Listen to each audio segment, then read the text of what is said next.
ತಮ್ಮ ಬ್ಯಾಲ್ಕನಿಗೋ ಟೆರೆಸ್ಗೋ ಹೋದ್ರೆ ನೀವು ಗಿಳಿಗಳನ್ನ ನೋಡ್ಬೋದು. ಗುಂಪು ಗುಂಪಾಗಿ ಗಿಳಿಗಳೆಲ್ಲ ಒಂದೇ ದಿಕ್ಕಿಗೆ ಹೋಗ್ತಾ ಇರ್ತವೆ.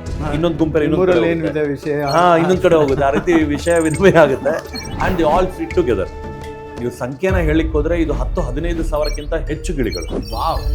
So Mysuru sandal soap factory ಒಳಗಡೆನೆ story. And because the legalise ಆಗ್ಬೋದು ಒಂದು ಭ್ರಮೆಯಲ್ಲಿ ಪಕ್ಷಿಗಳು ಕೊಳ್ಳೋರು ಸಹ ಜಾಸ್ತಿ ಆಗಿದ್ದಾರೆ. ಕೇವಲ 10-15 ಸಾವಿರಕ್ಕೆ ಸಿಗ್ತಾ ಇದ್ದಂಥ ಪ್ರಾಣಿ ಪಕ್ಷಿ ಪ್ರಭೇದಗಳೆಲ್ಲ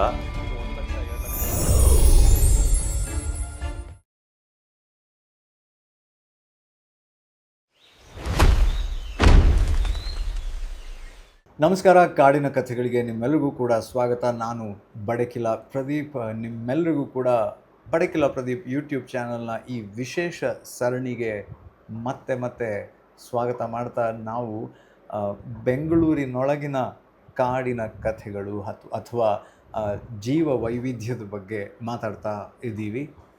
ನಮ್ಮ ಜೊತೆ ರಾಹುಲ್ ಆರಾಧ್ಯ ಅವರು ಇದ್ದಾರೆ, ಪರಿಸರ ತಜ್ಞರು. ಅವರು ನಮಗೆ ಜೀವ ವೈವಿಧ್ಯ ಹೇಗಿದೆ ನಮ್ಮ ಬೆಂಗಳೂರದು ಅಂತ ಹೇಳ್ತಾ ಅವರು ಒಂದು ಕಥೆ ಹೇಳ್ತಾ ಇದ್ರು ನನಗೆ. ಒಂದು ಕಥೆ ಅನ್ನೋದಕ್ಕಿಂತ ಹೆಚ್ಚು ನಮ್ಮ ಬೆಂಗಳೂರಿನಲ್ಲಿ ಸಂಜೆ ಅಷ್ಟೊತ್ತಿಗೆ ಒಂದಿಷ್ಟು ಹಕ್ಕಿಗಳು ಒಂದು ಕಡೆಯಿಂದ ಇನ್ನೊಂದು ಕಡೆಗೆ ಹಾರ್ತಾ ಇರ್ತವೆ. ಏನೋ ಸುಮ್ಮನೆ ಹಾರ್ತಾ ಇರ್ತವೆ ಅಂತ ನಾವು ತಿಳ್ಕೊಂಡಿರ್ಬೋದು, ಆದರೆ ಅದರ ಹಿಂದೆ ಒಂದು ವಿಶೇಷವಾದ ಕಥೆ ಇದೆ. ಅದನ್ನು ಅವ್ರ ಹತ್ರ ಕೇಳೋಣ. ನಮಸ್ಕಾರ. ನಮಸ್ಕಾರ. ಸೊ ಅದೇ ನೀವು ಕೇಳ್ತಾ ಇದ್ರಿ, ನೀವು ಯಾವ ಏರಿಯಾದಲ್ಲಿ ಇದ್ದೀರಾ ಅಂತ. ಸೊ ಅಲ್ಲಿಂದ ಈ ದಿಕ್ಕಿಗೆ ಹಾರತ್ತೆ ಅಂತಾನೆ ಸ್ಪೆಸಿಫಿಕ್ ಆಗಿ ಹೇಳಿದ್ರಿ. What is the story? So ಏನಂದ್ರೆ, ನೀವು ಯಾವಾಗಾದ್ರೂ ಸಂಜೆ ಒಂದು 5ರಿಂದ 5:30, ಕೆಲವೊಮ್ಮೆ 6 ಗಂಟೆ ಹೊತ್ತಿಗೆ ತಮ್ಮ ಬ್ಯಾಲ್ಕನಿಗೋ ಟೆರೆಸ್ಗೋ ಹೋದ್ರೆ ನೀವು ಗಿಳಿಗಳನ್ನ ನೋಡ್ಬೋದು. ಗಿಳಿಗಳು ರೋಸ್ ರಿಂಗ್ ಪ್ಯಾರಾಕೀಟ್ ಅಂತ ಕರಿತೀವಿ, ಗುಲಾಬಿ ಕೊರಳಿನ ಗಿಳಿ ಅಂತ. ಸೊ ಜನ ಯೂಶಲಿ ಎಲ್ಲದನ್ನು ಪ್ಯಾರೆಟ್ ಅಂತ ಕಲಿಯೋದ್ರಿಂದ ಇದು ಆ್ಯಕ್ಚುಲಿ ಪ್ಯಾರಾಕೀಟ್ ಅಂತ. ಇದು ಅದ್ರ ವ್ಯತ್ಯಾಸ ಆಮೇಲೆ ಹೇಳ್ತೀನಿ ನಾನು. ಒಂದು. ಎರಡನೇದು, ನೀವು ಮನೆಯಿಂದ ಹೊರಗೋದ ತಕ್ಷಣ ಗುಂಪಾಗಿ ಗಿಳಿಗಳೆಲ್ಲ ಒಂದೇ ದಿಕ್ಕಿಗೆ ಹೋಗ್ತಾ ಇರ್ತವೆ. ಸೊ ಸಂಜೆ ಯಾವ ದಿಕ್ಕಿಗೆ ಹೋಗುತ್ತೆ, ಬೆಳಿಗ್ಗೆ ಅದೇ ದಿಕ್ಕಿನಿಂದ ಹೊರಗೆ ಹೋಗ್ತಾ ಇರುತ್ತೆ. ಸೊ ಇದನ್ನು ನೀವೆಲ್ಲರೂ ನೋಡ್ಬೋದು. ಒಂದು ಅಂದಾಜು ಒಂದು 5:30, 6 ಗಂಟೆ, 6:15. ಚಳಿಗಾಲದಲ್ಲಾದರೆ ಒಂದು 6:45, 6 ಒಳಗಡೆ ಆ ಟೈಮಲ್ಲಿ ಫಸ್ಟ್ ಲೈಟ್ ಯಾವಾಗ ಬರುತ್ತೋ ಆ ಸಮಯದಲ್ಲಿ ಇದನ್ನು ಅಬ್ಸರ್ವ್ ಮಾಡೋದಾಗಿರುತ್ತೆ ನೀವು. ಸೊ ಅನ್ಸುತ್ತೆ, ಯಾಕೆ ಈ ಗಿಳಿಗಳೆಲ್ಲ ಒಂದೇ ದಿಕ್ಕಿಗೆ ಹೋಗ್ತಿದೆ, ವಾಪಸ್ ಹೋಗ್ತಿದೆಯಲ್ಲ ಅಂತ ಹೇಳಿದ್ರೆ, ಅದಕ್ಕೆ ಪ್ರಮುಖ ಕಾರಣ ನಮ್ಮ ಬೆಂಗಳೂರಿನ ಹೃದಯ ಭಾಗದಲ್ಲಿ ಇರ್ತಕ್ಕಂಥ ಕೆಲವು ಜಾಗಗಳು. ಏನಪ್ಪ ಅಂತ ಹೇಳಿದ್ರೆ, ಇದನ್ನ ರೂಸ್ಟಿಂಗ್ ಸ್ಪಾಟ್ಸ್ ಅಂತ ಕರಿತೀವಿ. ರೂಸ್ಟಿಂಗ್ ಅಂದರೆ ಏನಪ್ಪ ಅಂತ ಹೇಳಿದ್ರೆ, ಈ ಗಿಳಿಗಳೆಲ್ಲ ಸಾಮೂಹಿಕವಾಗಿ ಬಂದು ಒಂದು ದೊಡ್ಡ ಜಾಗದಲ್ಲಿ ಒಟ್ಟಿಗೆ ಕೂರ್ತವೆ ರಾತ್ರಿ ಆದರೆ. ಸೊ ಅಲ್ಲಿ ಗೂಡು ಕಟ್ಟಲ್ಲ, ಏನಿಲ್ಲ, ಬರೀ ರೆಸ್ಟ್ ಮಾಡಲಿಕ್ಕಾಗಿ ಅಲ್ಲಿ ಸಾಕಷ್ಟು ಅದಕ್ಕೆ ವಿಷಯ ವಿನಿಮಯ ಆಗುತ್ತೆ. ಹೌದು. ಈಗ ಈ ಗಿಳಿಗಳೆಲ್ಲ ಒಟ್ಟಿಗೆ ಕೂರುತ್ತೆ. ಕೆಲವೇ ಬೇರೆಲ್ಲ ಈ ಗುಂಪೆಲ್ಲ ನಾಳೆ ಅಲ್ಲಿ ನೀರಿಗೆಲ್ಲ ಹೋಗುತ್ತೆ, ಇನ್ನೊಂದು ಗುಂಪೆಲ್ಲ ಇನ್ನೊಂದು ಕಡೆ ಹೋಗುತ್ತೆ. ಆ ರೀತಿ ವಿಷಯ ವಿನಿಮಯ ಆಗುತ್ತೆ and the all fit together. ಎಷ್ಟು ಗಿಳಿಗಳು ಅಂತ ಹೇಳಿದ್ರೆ, ನೀವು ಸಂಖ್ಯೆನ ಹೇಳಿಕ್ ಹೋದ್ರೆ ಇದು 10-15 ಸಾವಿರಕ್ಕಿಂತ ಹೆಚ್ಚು ಗಿಳಿಗಳು. Thousands of parakeets. ಇದು ನೀವು ನಮ್ಮ ಒರಯನ್ ಮಾಲ್ ಏನಿದೆ ಭಾಗ, ರಾಜಾಜಿನಗರ ಒರಯನ್ ಮಾಲ್ ಏನಿದೆ, ಅದ್ರ ಮುಂದೆ ಇಸ್ಕಾನ್ ಇದೆ ಈ ಕಡೆಗೆ. ಆ ಇಸ್ಕಾನ್ ಇಂದ ಚೂರು ಮುಂದ್ಗಡೆ ಎಡಗಡೆಗೆ ನಮ್ಮ ಮೈಸೂರು ಸ್ಯಾಂಡಲ್ ಸೋಪ್ ಫ್ಯಾಕ್ಟ್ರಿ ಇದೆ. So Mysuru sandal soap factory ಒಳಗಡೆನೆ ಇಷ್ಟೂ ಗಿಳಿಗಳು ಸಹ ಕೂತ್ಕೊಳ್ಳುವಂಥದ್ದು. ಈ ಎಲ್ಲಾ ಗಿಳಿಗಳು ರೋಸ್ ರಿಂಗ್ ಪ್ಯಾರಾಕೀಟ್ಸ್ ಏನಿದೆ, ಬೆಂಗಳೂರಿನಿಂದ ಎಲ್ಲಿಗೆ ಹೊರಗೆ ಹೋಗ್ತವೆ ಇವೆಲ್ಲ ಡೈಲಿ ಬೆಳಗ್ಗೆ ಆದರೆ ಎಲ್ಲಿಂದ ಎದ್ದು ಬೇರೆ ಹಳ್ಳಿಗಳ ಕಡೆ, ಎಲ್ಲೋ ತೋಟಗಳ ಕಡೆ, ಕೆಲವೊಂದು ಯಶವಂತಪುರ ಮಾರ್ಕೆಟ್ಗೆ, ಯಾಕೆಂದ್ರೆ ತುಂಬ ದವಸ ಧಾನ್ಯ ಬಂದು ಇರ್ತಕ್ಕಂಥದ್ದು. ಅದ್ರ ಜೊತೆಗೆ ವಿದೇ ರೀತಿ ಬೇರೆ ಜಾಗಗಳಿಗೆ ಹೋಗುವಂಥದ್ದು ಇರುತ್ತೆ. ಸೊ ಇವೆಲ್ಲ ಹೊರಗೆ ಹೋಗಿ ಅಲ್ಲೆಲ್ಲ ಆಹಾರವನ್ನು ತೊಗೊಂಡು ನೀರನ್ನೆಲ್ಲ ಊಟ ಎಲ್ಲ ಮಾಡ್ಕೊಂಡು ವಾಪಸ್ ಇದೇ ಜಾಗಕ್ಕೆ ಬಂದು ರೂಸ್ಟ್ ಮಾಡ್ತಕ್ಕಂಥದ್ದು.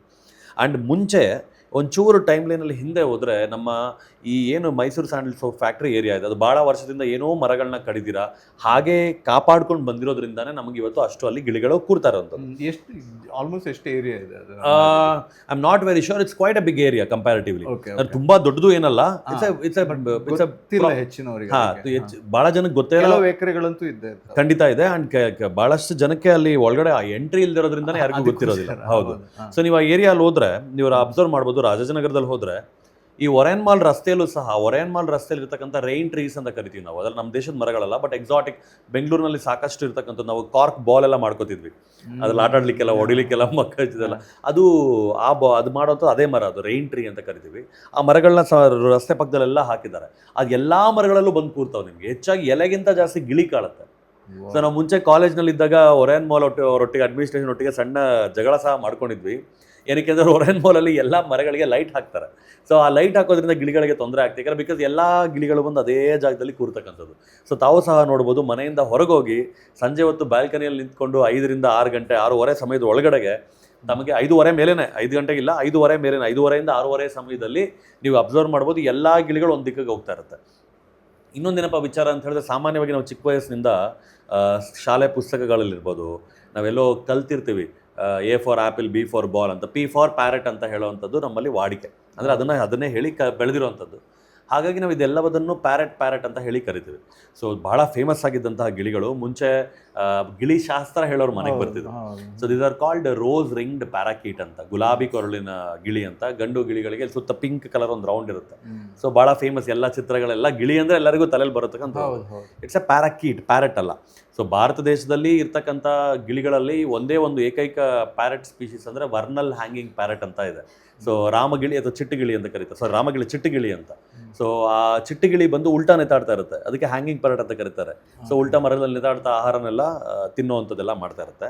ರಾಮಗಿಳಿ ಬಂದ್ಬಿಟ್ಟು ಇಟ್ಸ್ ಅನ್ ಅಲೆಕ್ಸಾಂಡ್ರಿನ್ ಪ್ಯಾರಾಕೀಟ್ ಅಂತ, ಭಾಳ ದೊಡ್ಡದಾದಂತಹ ಗಿಳಿ. ಇಲ್ಲಿ ಒಂದು ಕೆಂಪು ಪ್ಯಾಚ್ ಇರ್ತಕ್ಕಂಥದ್ದು, ಅದು ಸಹ ಬೆಂಗಳೂರಲ್ಲಿ ಬರ್ತಾ ಇರುತ್ತೆ, ಸಾಕಷ್ಟು ಸತಿ ಕಾಣುತ್ತೆ ಇಲ್ಲ. ಬಟ್ ಅತಿ ಹೆಚ್ಚು ಕಾಣುವಂಥದ್ದು ಇದೇ ಗಿಳಿಗಳು. ಇನ್ನೊಂದು ಚೂರು ಔಟ್ಸ್ಕರ್ಟ್ಸ್ ಗೋರೆ ನಮಗೆ ಇನ್ನೊಂದು ಥರ ಗಿಳಿಗಳು ಸಿಗ್ತವೆ, ಪ್ಲಮ್ ಹೆಡೆಡ್ ಪ್ಯಾರಾಕೀಟ್ ಅಂತ. ಅಂದರೆ ಈ ಪ್ಲಮ್ ಹಣ್ಣು ಬರುತ್ತಲ್ಲ, ಗಂಡು ಗಿಳಿಗೆ ತಲೆ ಆ ಬಣ್ಣದಲ್ಲಿರುತ್ತೆ, ಸಂಪೂರ್ಣ ತಲೆ ಪ್ಲಮ್ ಥರ ಕೆಂಪಗೆ ಆ ಥರ ಆ ಬಣ್ಣದಲ್ಲಿ ಕಾಣುತ್ತೆ. ಹೆಣ್ಣುಗಳಿಗೆ ಬೂದು ಬಣ್ಣದ ಪರ್ಪಲಿಶ್ ಗ್ರೇ ಕಲರಲ್ಲಿ ತಲೆ ಇರುತ್ತೆ. So very distinctive and very beautiful, ಪುಯಿಕ್ ಅಂತ ಕಾಲ್ ಮಾಡ್ತಾ ಫಾಸ್ಟಾಗಿ ಹಾರಾಡ್ತಾ ಇರ್ತವೆ. ಆ್ಯಂಡ್ ಸ್ವಲ್ಪ ಔಟ್ಸ್ಕರ್ಟ್ಸಲ್ಲಿ ಕಂಡು ಬರೋವಂಥದ್ದು.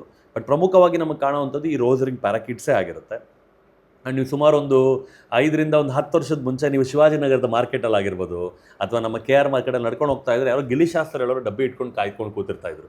ಸೊ ಗಿಳಿಶಾಸ್ತ್ರ ಹೇಳಲಿಕ್ಕೆ ಅದೊಂದೇನೋ ಕಾರ್ಡ್ ತೆಕ್ಕೊಡುತ್ತೆ, ಅದು ನಿಮ್ಮ ಭವಿಷ್ಯ ಹೇಳುತ್ತೆ ಅಂತೆಲ್ಲ ಹೇಳಿ. ಅದೆಲ್ಲ ಇಲ್ಲೀಗಲ್. ನಮ್ಮ 1972 ವೈಲ್ಡ್ ಲೈಫ್ ಆ್ಯಕ್ಟ್ ಏನಿದೆ, ಭಾರತದ ವನ್ಯಜೀವಿ ಕಾಯ್ದೆ ಏನಿದೆ, ಅದರ ಅಡಿಯಲ್ಲಿ ಆ ಥರ ನಮ್ಮ ನೇಟಿವ್ ಪ್ರಾಣಿಗಳ ಪಕ್ಷಿಗಳನ್ನು ಇಟ್ಕೊಳ್ಳುವಂಥದ್ದು ಇಲ್ಲೀಗಲ್ ಆಗುತ್ತೆ. ಆದ್ದರಿಂದ ಸಾಕಷ್ಟು ನಾವು ಕಾಲೇಜ್ನಲ್ಲಿದ್ದಾಗ ವಾಲಂಟಿಯರಿಂಗ್ ಮಾಡ್ಬೇಕಾದ್ರೆ ಸಾಕಷ್ಟು ಈ ಥರ ಅವ್ರಿಗೆ ಹೋಗಿ ಬುದ್ಧಿವಾದ ಹೇಳಿ ಆ ಗಿಳಿಗಳನ್ನ ವಾಪಸ್ ತೊಗೊಂಡು ರಿಹಾಬಿಲಿಟೇಷನ್ ಸೆಂಟರ್ಗೆ ಕಳಿಸಿ. ಸೊ ಅವರಿಗೆ ಈಗ ಬದಲಾಗಿ ಅವರೆಲ್ಲ ಗಿನಿ ಪಿಗ್ಸ್ನ ಯೂಸ್ ಮಾಡ್ತಾರೆ. ನೀವು ನೋಡಿರ್ಬೋದು, ಜಾತಕ ಹೇಳಲಿಕ್ಕೆ ಗಿನಿ ಪಿಗ್ಸ್ನ ಯೂಸ್ ಮಾಡ್ತಾರೆ. ಗಿಳಿಗಳು ಈ ರೀತಿ ತಂದ್ಕೊಡೋವಂಥದ್ದು ಅಥವಾ ಮಾರಾಟ ಮಾಡೋವಂಥದ್ದು ಅದ್ರ ಸಂಖ್ಯೆ ಬಹಳ ಕಮ್ಮಿ ಆಗಿದೆ.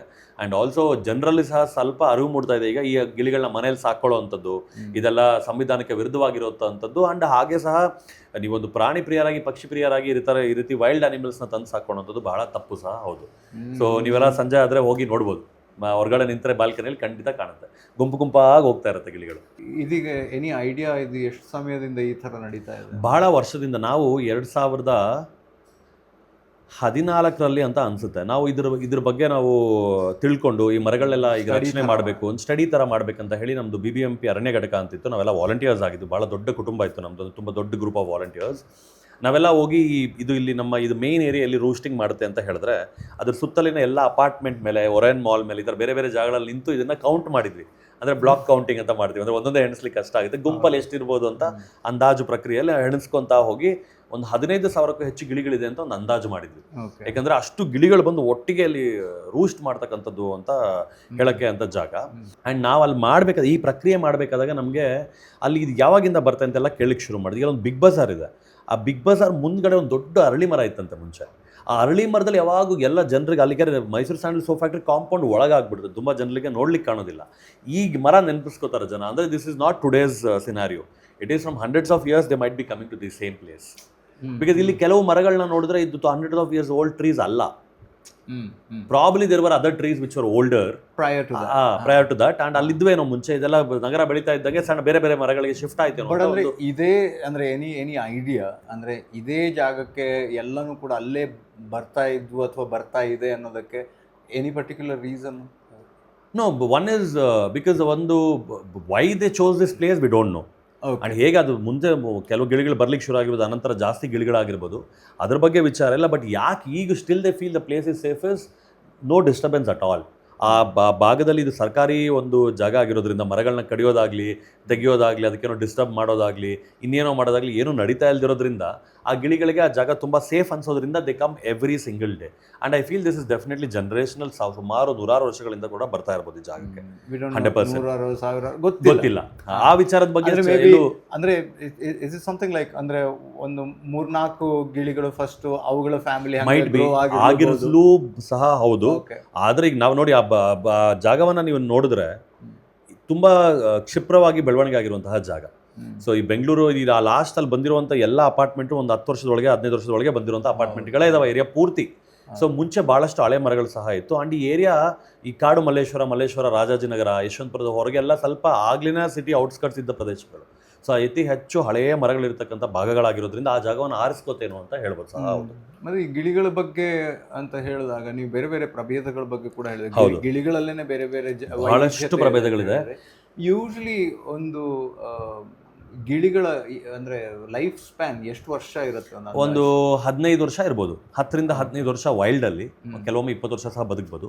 ಕ್ಯಾಪ್ಟಿವಿಟಿಯಲ್ಲಿ ಯಾವಾಗೂ ಅದರ ಆಯುಸ್ಸು ಜಾಸ್ತಿ ಇರುತ್ತೆ, ಸೇಫ್ ಇರುತ್ತೆ, ಆಹಾರ ಸಿಗುತ್ತೆ, ಕಾಯಿಲೆ ಬಂದರೆ ಅದಕ್ಕೆ ಔಷಧಿ ಸಿಗುತ್ತೆ, ಬೇರೆ ಆದಂತಹ ಪ್ರೆಡೇಟರ್ಸ್ ಇಂದ ಅಟ್ಯಾಕ್ ಮಾಡುವಂಥದ್ದಿರಲ್ಲ. ಇದೆಲ್ಲ ವಿಚಾರಗಳಿಂದಾಗಿ ಕ್ಯಾಪ್ಟಿವಿಟಿಯಲ್ಲಿ ಜಾಸ್ತಿ ವರ್ಷ ಬದುಕುವಂಥದ್ದು.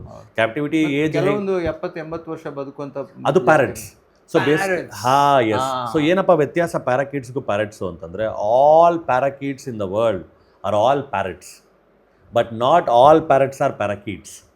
ಅಂದ್ರೆ ಅದರಲ್ಲೇ ಬೇರೆ ಬೇರೆ ವರ್ಗಗಳು. ಸೊ ಟಾಪ್ ಅಂಬ್ರೆಲಾ ತರ ಇರ್ತಕ್ಕಂಥದ್ದು ಪ್ಯಾರೆಟ್. ಸೊ ಅದ್ರ ಕೆಳಗಡೆ ಬೇರೆ ಬೇರೆ ವರ್ಗಗಳಿರುತ್ತೆ. ಪ್ಯಾರಾಕೀಟ್ಸೇ ಬೇರೆ ವರ್ಗ ಬರುತ್ತೆ. ಇವೆಲ್ಲ ಉದ್ದ ಬಾಲದ ಗಿಳಿಗಳಿದಾವೆ. ಪ್ಯಾರೆಟ್ಸೇ ಬೇರೆ ಇದಾವೆ. ಕೆಲವು ನಮ್ಮಲ್ಲಿ ಗ್ರೇ ಪ್ಯಾರೆಟ್ ಅಂತ ಒಂದಿದೆ. ಆ ಗ್ರೇ ಪ್ಯಾರೆಟು ಸುಮಾರು ವರ್ಷ ಬದುಕುವಂಥದ್ದು. ಮತ್ತು ಸಲ್ಫರ್ ಕ್ರಸ್ಟೆಡ್ ಕಾಕಟು ಅಂತ ಕರಿತೀವಿ, ಆಸ್ಟ್ರೇಲಿಯಾದಲ್ಲಿದೆ. ಕೆಲವು ಪ್ರಭೇದಗಳು ಇನ್ನೂ ನಮ್ಮ ಇದು ಸೌತ್ ಅಮೆರಿಕಾದಲ್ಲಿರ್ತಕ್ಕಂಥ ಕೆಲವು ಪ್ರಭೇದಗಳಿದ್ದಾವೆ. ಇವೆಲ್ಲ 80 ವರ್ಷ 100 ವರ್ಷ ಬದುಕಿರುವಂಥ ಉದಾಹರಣೆಗಳು ಸಹ ಇದಾವೆ. ಅಂದ್ರೆ ಮಾತಾಡ್ತವೆ ಸಹ. ಮೈಸೂರಿನಲ್ಲಿ ಒಂದು ಗಣಪತಿ ಹೌದು ಸ್ವಾಮಿಗಳದ್ದು ಒಂದು ಇದಿದೆ. ಅಲ್ಲೂ ಸಹ ಸಾಕಷ್ಟು ಪಕ್ಷಿಗಳನ್ನ ಇಟ್ಕೊಂಡಿದ್ದಾರೆ. ಹೌದು. ಈಗ ಬಹಳ ಅತಿ ರೀಸೆಂಟ್ ಆಗಿ ಏನಾಗಿದೆ, ಈ ಒಂದು ನಮ್ಮಲ್ಲಿ ಇನ್ನೊಂದು ಸರ್ಕಾರ ಬಂದು ನೀವೆಲ್ಲಾದ್ರೂ ಈ ಥರ ಎಕ್ಸಾಟಿಕ್ ಪಕ್ಷಿಗಳು ಇವು ಸಹ ಅಂದರೆ ನಮ್ಮ ನೇಟಿವ್ ಗಿಳಿಗಳು ಬಿಟ್ಟು ಬೇರೆ ಥರದ್ದು ದೊಡ್ಡ ದೊಡ್ಡ ಗಿಳಿಗಳಾಗಿರ್ಬೋದು, ಮಕಾವ್ಸ್ ಇರ್ಬೋದು, ಗ್ರೇ ಪ್ಯಾರೆಟ್ಸು, ಈ ಥರ ಕಾಕಟೂಸು, ಈ ಎಲ್ಲವನ್ನು ನಾವು ಸರ್ಕಾರಕ್ಕೆ ವರದಿ ಒಪ್ಪಿಸಬೇಕಾಗಿದೆ. ನಮ್ಮ ಹತ್ರ ಈ ಥರದ್ದಿದೆ ರಿಪೋರ್ಟ್. ಯಾಕಂದರೆ ನೀವು internationally illegal wild life trade ಆಗುವಂಥದ್ದು ಬಹಳ ಚಾನ್ಸಸ್ ಇದೆ. ಬಟ್ ಇದು 2 ಥರನೂ ಕೆಲಸ ಆಗಿದೆ. ಒಂದು, ಜನರ ಯಾರ ಹತ್ರ ಇತ್ತು ಈ ಹಕ್ಕಿಗಳೆಲ್ಲ ಅವ್ರು ರಿಜಿಸ್ಟರ್ ಮಾಡ್ಕೊಂಡಿದ್ದಾರೆ. ಆ್ಯಂಡ್ ಬಿಕಾಸ್ ಇದು ಲೀಗಲೈಸ್ ಆಗ್ಬೋದು ಒಂದು ಭ್ರಮೆಯಲ್ಲಿ ಪಕ್ಷಿಗಳು ಕೊಳ್ಳೋರು ಸಹ ಜಾಸ್ತಿ ಆಗಿದ್ದಾರೆ. ಅದರ ಬೆಲೆ ಸಹ ಮಾರ್ಕೆಟಲ್ಲಿ ಜಾಸ್ತಿ ಆಗಿದೆ. ಅದೊಂದು ಜೀವಿಗೆ ಒಂದು ಬೆಲೆ ಅಂತ ಕಟ್ಟಲಿಕ್ಕೆ ಬರೋದಿಲ್ಲ, ಬಟ್ ಮಾರ್ಕೆಟ್ ಪ್ರೈಸ್ ವ್ಯಾಲ್ಯೂ ಸಹ ಜಾಸ್ತಿ ಆಗಿರ್ತಕ್ಕಂಥದ್ದು. ಅಂದರೆ ತುಂಬ ಕೇವಲ 10-15 ಸಾವಿರಕ್ಕೆ ಸಿಗ್ತಾ ಇದ್ದಂಥ ಪ್ರಾಣಿ ಪಕ್ಷಿ ಪ್ರಭೇದಗಳೆಲ್ಲ ಈಗ 1 ಲಕ್ಷ, 2 ಲಕ್ಷ, 3 ಲಕ್ಷಕ್ಕೆ ಹೋಗಿದೆ. ಯಾಕಂದರೆ ಜನ ತಗೊಂಡು ಇಟ್ಕೊಳ್ಳೋಂಥವ್ರ ಸಂಖ್ಯೆ ಸಹ ಜಾಸ್ತಿ ಆಗಿದೆ. 2 ಥರದಲ್ಲೂ ಕೆಲಸ ಆಗಿದೆ ಇದು ಸರ್ಕಾರ ಮಾಡಿರುವಂಥ ಒಂದು ಇದು. One is good, one is bad. Very true. But ಗಿಳಿಗಳದ್ದು ಲೋಕ, ಇದನ್ನು ಗಿಳಿ ಅಂತಾನೆ ಎಲ್ಲಾನು ಪ್ಯಾರಾಕಿಟ್ಗಳು ಪ್ಯಾರಟ್ ಎಲ್ಲಾನು ಗಿಳಿ ಅಂತಾನೆ ಕರಿತೀವಿ. ಕನ್ನಡದಲ್ಲಿ ಗಿಳಿ ಅಂತಾನೆ ಕರಿತೀವಿ. ಬಟ್ ಗಿಳಿಗಳದ್ದು ಒಂದು ಲೋಕ ಆದ್ರೆ ಗುಬ್ಬಚ್ಚಿಗಳದ್ದು ಮತ್ತೊಂದು ಲೋಕ. ಬಟ್ ಲೋಕದಲ್ಲೇ ಗುಬ್ಬಚ್ಚಿಗಳನ್ನ ಕಾಣೋದೇ ಕಮ್ಮಿ ಆಗಿದೆ ಅನ್ನೋದು ಬೇಸರದ ಕಥೆ. ಬಟ್ ತುಂಬಾ ಇಂಟ್ರೆಸ್ಟಿಂಗ್ ಆಗಿರುವಂತಹ ವಿಷಯ ಅದು. ಬಟ್ ಈ ಗುಬ್ಬಚ್ಚಿಗಳ ಬಗ್ಗೆ ನಾವು ಸ್ವಲ್ಪ ತಿಳ್ಕೊಬೇಕು. ಆದ್ರೆ ನಿಮ್ಮ ಹತ್ರ ಆ ಪ್ರಶ್ನೆನ ಮುಂದಿನ ಸಂಚಿಕೆಯಲ್ಲಿ ಕೇಳೋಣ ಅಂತ. ಖಂಡಿತ. ಸೊ ನಿಮ್ಮ ಊರಿನಲ್ಲಿ ಅಥವಾ ನಿಮ್ಮ ಮನೆಯಲ್ಲಿ ಗುಬ್ಬಚ್ಚಿ ಇದೆಯಾ? ಅಥವಾ ನೀವು ಗುಬ್ಬಚ್ಚಿಗಳನ್ನು ಯಾವತ್ತು ಲಾಸ್ಟ್ ನೋಡಿದ್ರಿ? ಅಥವಾ ನೀವು ಚಿಕ್ಕವರಿದ್ದಾಗ, ನನ್ನ ಮನೆಯಲ್ಲಿ ನಾನು ಚಿಕ್ಕವನಿದ್ದಾಗ, ನಮ್ಮದೊಂದು ಹಳ್ಳಿ, ಚಿಕ್ಕವನಿದ್ದಾಗ ಗುಬ್ಬಚ್ಚಿಗಳನ್ನು ನೋಡ್ತಾ ಇದ್ದೆ. ಒಂದು ಗೂಡು ಕಟ್ಕೊಂಡು ಅಲ್ಲಿ ಇರ್ತಾ ಇತ್ತು. ಆದರೆ ಈಗಿಲ್ಲ, ಎಷ್ಟೋ ವರ್ಷಗಳಿಂದ ಇಲ್ಲ. ಯಾಕಿಲ್ಲ? ಗುಬ್ಬಚ್ಚಿ ಅನ್ನುವಂಥ ಒಂದು ಅದ್ಭುತವಾದಂಥ ಪಕ್ಷಿಯ ಕಥೆ ತುಂಬ ಇಂಟ್ರೆಸ್ಟಿಂಗ್ ವಿಚಾರ ಅದು. ಆದರೆ ಅದನ್ನು ಮುಂದಿನ ಸಂಚಿಕೆಯಲ್ಲಿ ಮಾತಾಡೋಣ. Thank you so much. ಮುಂದಿನ ಸಂಚಿಕೆಯಲ್ಲಿ ಕಾಡಿನ ಕಥೆಗಳು ಮುಂದುವರಿಯುತ್ತೆ. ನಮಸ್ಕಾರ.